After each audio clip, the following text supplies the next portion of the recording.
I think what you're trying to ask is why am I so insistent upon giving out to them that blackness, that black power, that black pushing them to identify with black culture. I think that's what you're asking. I have no choice over it. In the first place, to me, we are the most beautiful creatures in the whole world, black people. I mean that in every sense, outside and inside. And to me, we have a culture that is surpassed by no other civilization, but we don't know anything about it. So again, I think I've said this before in the same interview. I think at some time before, my job is to somehow make them curious enough or persuade them by hook or crook to get more aware of themselves and where they came from and what they are into and what is already there, and just to bring it out. Quite powerful speech, right? Well, she's Nina Simone. Nina Simone was an American singer, songwriter, musician, composer. I mean, she was the lady of talent. Apart from that, she was a civil rights activist. और Neena Simone का influence black culture पे बहुत है, black culture पे, black लोगों पे और black music पे. I mean, she is one of those people who inspired a lot of people, and by lot of people, I mean a lot of people, a whole culture. Artists like J. Cole, Kanye West, Kendrick Lamar, Jay-Z, Bruno Mars, or any black or white artist, especially black, idolizes her. And in the song Story of OJ, Nina Simone के ही गाने से इस गाने का major sample लिया गया है. My skin is black. My arms are long. इस गाने का नाम है फॉर वुमेन, जहाँ पे नीना सिमोन 4 तरह की औरतों के बारे में बात करती हैं. 4 तरह की यानी कि 4 रंग की. प्राइमरी कलर नहीं, ब्लैक के ही कुछ शेड्स होते हैं ना, वो कलर. जहाँ पे वाइट सोसाइटी में एक स्टीरियोटाइप था कि अगर इस तरह की औरत है, अगर इस तरह का शेड है उसका, तो वो हाउसमेड होगी. अगर इस तरह का शेड है तो वो स्लेव ही होगी. आई मीन शेड से नहीं, अगर बाल वैसे हैं, अगर उसकी चाल ढाल वैसी है, या फिर अगर वो इस तरह के बाल रखती है तो वो प्रोस्टिट्यूट होगी.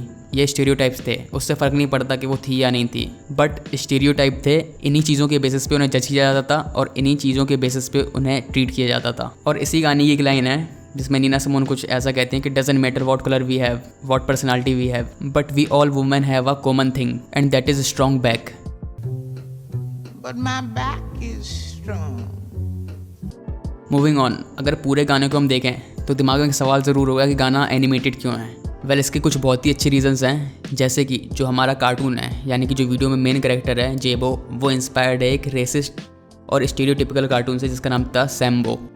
ऑल्सो जो डिज्नी के फाउंडर थे यानी कि वॉल्ट डिज्नी, लोग ऐसा मानते हैं कि वो एक वाइट सुप्रीमेसिस्ट थे. इवन डिज्नी कंपनी को भी कई बार रेसिज्म के लिए एक्यूज़ किया गया है. कई बार, यानी कि वॉच मोजो ने तो इस पर एक कंपाइलेशन भी बनाई है, Disney being racist top 10 moments. I mean you got the idea right, कि अगर इस चीज़ पे कंपाइलेशन बन रही है तो कितनी बड़ी बात है. और अगर तुम वीडियो देखो तो जैसे डिज्नी के कार्टून स्टार्ट होते थे वैसे ही ये वीडियो भी स्टार्ट हो रही है with a similar animation and pattern. Now let me make it more interesting for you.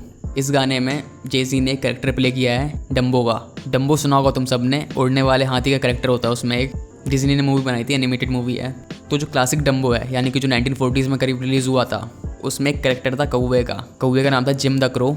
और जिम द क्रो का जो थीम सॉन्ग था, आई मीन कौवों का जो झुंड था, उसका थीम सॉन्ग था जो वो ब्लैक म्यूज़िक से ही लिया गया था.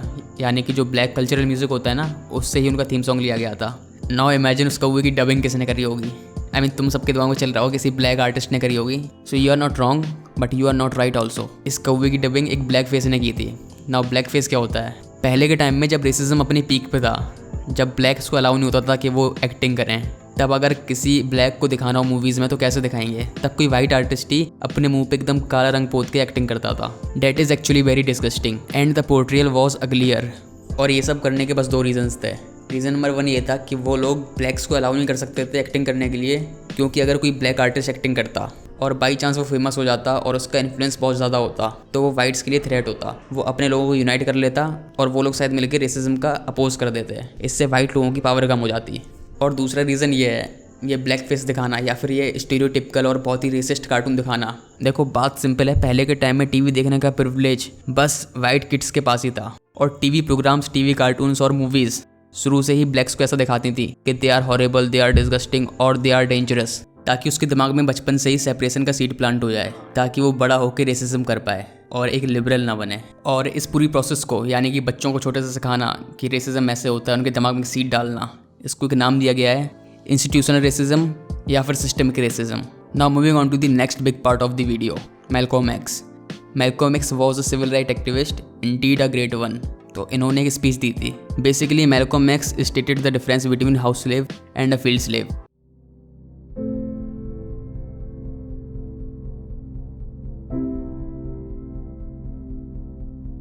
Back during slavery, when black people like me talked to the slaves, they didn't kill him.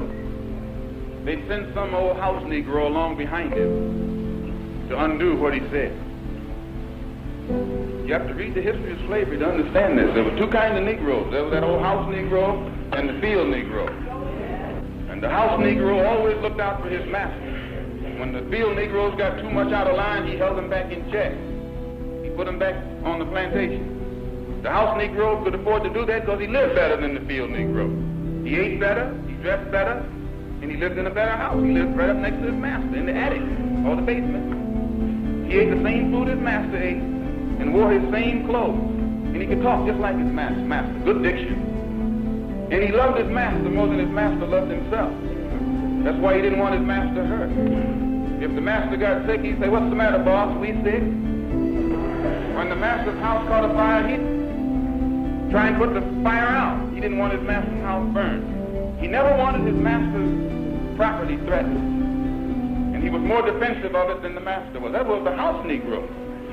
But then you had some field Negroes who lived in huts, had nothing to lose. They wore the worst kind of clothes, they ate the worst food, and they caught hell. They felt the sting of the lash. They hated their master. Oh yes, they did. If the master got sick, they prayed that the master died. If the master's house caught a fire, they prayed for a strong wind to come along. This was the difference between the two. And today you still have house Negroes and field Negroes. I'm a field Negro. देखो, एक house slave को लगता नहीं था कि वो एक slave है, उन्हें लगता था कि वो बस एक मेड है। घर में काम करते हैं, अच्छे कपड़े पहनते हैं, अच्छा खाना खाते हैं। उन्हें लगता था स्लेव एक्चुअली वो है जो फील्ड में काम कर रहा है। That's why house slave loved their masters and they used to think that their master love them because they are special. But ऐसा नहीं है। देखो, मैल्कोम एक्स ने यही बोला है कि तुम या फिर एक हाउस स्लेव हो या फिर एक तुम फील्ड स्लेव हो। इन दी एंड यू आर स्लेव। आगे जाके तुम्हारे बच्चे सप्रेस होंगे। और बात यहाँ तक की नहीं है, जो कि सिविल वॉर हुई थी उसमें दो पार्टीज थी, एक यूनियन, एक Confederate state of America. Confederate state of America एक एलाई थी कुछ स्टेट्स की जो कि चाहते थे कि रेसिज्म प्रिजर्व हो, जबकि यूनियन चाहता था कि रेसिज्म खत्म हो। तो जो कॉन्फेडरेट स्टेट ऑफ अमेरिका थे उनको एक्चुअली में साथ दिया था इन हाउस स्लेव ने। हाउस स्लेव ने गन्स नहीं उठाई थी, but they aided their masters. मतलब ज़रूरी नहीं है कि तुम वॉर में गन ही उठाओ तभी हेल्प हो सकती है। वैसे जेकुल का एक गाना है GOMD get off my dick, उसमें जेकुल का जो कैरेक्टर है वो एक हाउस स्लेव का है। तो तुम वो गाना देखना, वीडियो देखना उसकी, कैसे एक हाउस स्लेव से जो फील्ड स्लेव्स होते हैं वो चिढ़ते हैं जस्ट बिकॉज ऑफ दिस, क्योंकि उनमें एक इनर सेपरेशन था। काफ़ी लोगों ने इसको एक इनर रेसिज्म भी बोला है। इसलिए स्टोरी ऑफ OG में आगे एक सीन आता है जहाँ पे जेबो यानी कि जो अपना मेन कैरेक्टर है वो ट्रिपल K की ड्रेस में होता है। ट्रिपल K एक वाइट सुप्रीमेसिस्ट ग्रुप था जो कि यही चाहता था कि ब्लैक्स हमेशा सप्रेस रहें और वाइट की हमेशा पावर रहे। तुम्हें नाम से समझ आ गया होगा, वाइट सुप्रीमेसिस्ट। खैर, इसके लीडर्स टाइम टू टाइम बदलते रहते हैं। अभी शायद ग्रुप ये एग्जिस्ट नहीं करता या फिर बहुत ही माइनर है, बट इसका जो लीडर है वो अभी भी यही चाहता है कि वाइट्स पावर में रहें और ब्लैक सप्रेस रहें। I mean the point is simple, the black guy wearing the dress of KKK shows the separation, shows the lack of unity and shows that the blacks were racist toward each other. Well, I'm not black, I'm OG. Now this part of this song, मैं detail में नहीं जाऊँगा। अगर तुम्हें detail चाहिए तो YouTube पे बहुत सारी वीडियो वो देख लेना, बट मैं शॉर्ट में बता देता हूँ। OJ सिम्पसन एक अमेरिकन रग्बी प्लेयर थे। ही वॉज ब्लैक, बट उन्होंने कभी खुद को ब्लैक नहीं माना।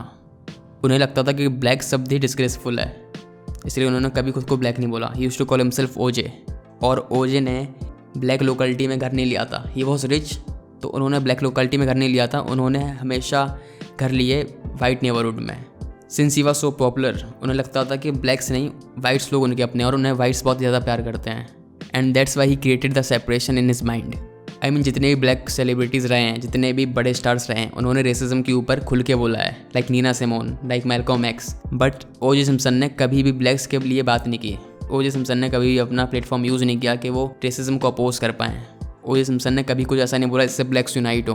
इन 1994 O.J. Simpson was arrested as a prime suspect for the murder of his wife and her best friend. Actually, crime scene पे O.J. Simpson का glove मिला था। And since it was an open hearing, इसको हर जगह पर telecast किया जा रहा था, हर न्यूज़ चैनल पे, इवन हर चैनल पे, स्पोर्ट्स चैनल तक पे भी। पहले NBA, यानी कि अभी भी NBA इतना फेमस है, NBO को रोक के ये केस दिखाया जा रहा था। एंड फाइनली जजमेंट आया। जजमेंट एक्चुअली वोट से होना था। वोट डाले गए। जो ब्लैक्स थे उन्होंने O.J. Simpson को बहुत ही ज़्यादा सपोर्ट किया। But O.J. Simpson के साथ KLPD ये हुआ। But O.J. Simpson के साथ सबसे बड़ा KLPD ये हुआ कि उन्हें लगता था वाइट्स उन्हें सपोर्ट करेंगे, वाइट्स उनके काइंड के हैं लोग। बट वाइट्स ने O.J. Simpson को सपोर्ट नहीं किया। सबसे ज़्यादा अगेंस्ट में वोट वाइट्स ने दिए थे। तो ये हुआ, यहाँ से छूटे। 2008 में O.J. Simpson के ऊपर और भी ज़्यादा चार्जेस लगे। 2008 में O.J. Simpson पे रॉबरी, एक्सटॉर्शन, किडनैपिंग के चार्जेस लगे। And of course he was sent to jail. But jail जब ख़त्म हुई तो फ्लोरिडा के अटॉर्नी जनरल ने O.J. को फ्लोरिडा से बैन कर दिया। ना वो वहाँ पे घर ले सकते थे, ना वो वहाँ पे आ सकते थे। Literally he was band. तो एक्चुअली इस गाने में जो दिखाया गया है ना, साइन एक दिखाया गया है, वेलकम टू फ्लोरिडा, वो एक्चुअली जेज़ी ने मॉक किया है O.J. को। And that is classic. So the major part of this video is finished. But अब मैं जो कुछ एक दो डिटेल्स है ना छोटी छोटी, वो बता देता हूँ। जैसे गाने में एक सीन है जहाँ पर जेबो एक सीट पे बैठा है जिस पे लेबल लगा हुआ है कलर्ड का। आई मीन उस टाइम पे ब्लैक्स के लिए ट्रांसपोर्ट, ब्लैक्स के लिए टॉयलेट्स और ब्लैक्स के लिए पानी पीने की जगह तक अलग थी। और ऐसा अमेरिका में नहीं हुआ है, सिर्फ इंडिया में भी हुआ था। देन इस वीडियो में एक पॉइंट आता है जहाँ पे हमें क्रॉस चलता हुआ दिखता है पहाड़ी पे। क्रॉस जो कि एक रिलीजियस सिंबल है। इसको चलाते थे KKK, यानी कि कू क्लक्स क्लैन, जो कि वाइट सुप्रीमेसिस्ट ग्रुप था। मैंने पहले ही बताया है, वो इसलिए चलाते थे ताकि वो एक इमेज क्रिएट कर पाएँ अपनी, कि तुम्हारे भगवान हमारा कुछ नहीं कर पा रहे, तो तुम सब यूनाइट होकर क्या कर लोगे। That's why they used to burn the cross uphill इसलिए चलाते थे क्योंकि सबको देखे वहाँ से। इस गाने में स्ट्रिप क्लब को इतना ज़्यादा विविडली इसलिए दिखाया है क्योंकि वही लाइफ थी पहले ब्लैक्स की। आई मीन जो बंदा स्लेवरी कर रहा है वो अपना फ्यूचर प्लान नहीं करेगा।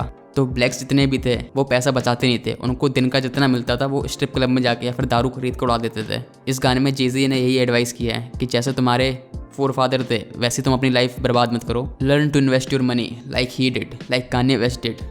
जब स्लेव्स को अमेरिका लाया जाता था तो उनको ये नहीं बोला जाता था कि तुम्हें वहाँ पे मारा पीटा जाएगा या फिर तुमसे कॉटन पिक करवाई जाएगी। एक अच्छी लाइफ और एक फ्रीडम प्रॉमिस करी जाती थी। इसलिए इस सीन में जहाँ पे एक नया स्लेव है वो अपने शिप से जब बाहर आता है वो सोचता है कि हाँ अब फ्री हो जाऊँगा मैं। वो देखता है कि उसके आसपास सब लोग जंजीरों में, सब लोग स्लेव बने हुए हैं। And that breaks his hopes, that breaks his will and dreams. Indeed that is painful. Then there is a suicide scene जहाँ पे एक ब्लैक बंदा सुसाइड कर लेता है और उसको सब लोग देख रहे होते हैं बस। और अगर तुम नीचे देखो बॉटम राइट कॉर्नर में तो एक वाइट किड है जो हंस रहा है बस। That was the mentality. और मुझे कैसे पता वाइट किड है? इस गाने का सीन ही यही है कि जो भी ब्लैक है इसमें, जो भी ब्लैक कैरेक्टर दिखाया गया है ना, उसके बड़े बड़े होंठ और उसका अजीब सा चेहरा दिखाया गया है। बस इकलौता यही कैरेक्टर है जो कि ह्यूमन दिख रहा है। आई मीन इसी तरह से तो पहले कार्टून बनाए जाते थे ना, स्टीरियोटिपिकल, वही यहाँ पे पोर्ट्रे किया है। और वो लड़का इसलिए हंस रहा है क्योंकि कल उसकी फ़ोटो आने वाली अखबार में। आज एक सुसाइड हुई, लोगों को पता चला, कल न्यूज़पेपर आएगा जो उसमें उसकी फ़ोटो आएगी और फोटो न्यूज़पेपर में हंसते हुए आनी चाहिए। I mean that was the mentality back then. The whites were so ignorant. उन्हें किसी भी स्लेव की डेथ से कोई फ़र्क नहीं पड़ता था, उन्हें बस फ़ोटो चाहिए थी अपने अखबार में। Now if you think about it, it is disturbing on so many levels. Now the final scene जहाँ पे जेबो और Jay-Z is flying and throwing money on his people. Jay-Z is actually famous for such causes. He helps his people, he helps his community, and he helps those blacks who are in jail for no reason. He helps them to get free. And this is the video. मैं जानता हूँ मैंने video में बहुत ज़्यादा detail नहीं डाली हैं, मैंने कुछ डिटेल पर्पसली मिस की हैं बिकॉज मैं इस वीडियो में विजुअल्स नहीं डाल सकता हूँ, केवल ऑडियो रहेगी और ऑडियो के साथ डिटेल बताने में मज़ा नहीं आता। अगर मैं विजुअल्स डालूंगा तो UMG ब्लॉक कर देगी वीडियो। तो अगर तुम्हें डिटेल कुछ बतानी है तो कमेंट में लिख दो। Do follow me on Instagram, Twitter और फेसबुक ऑन देसी लिखारी। वीडियो पसंद आई तो लाइक, नहीं पसंद है डिसलाइक। और मिलते हैं फिर अगली वीडियो में। तब तक रेस्ट इन पीस मुन्ना भैया।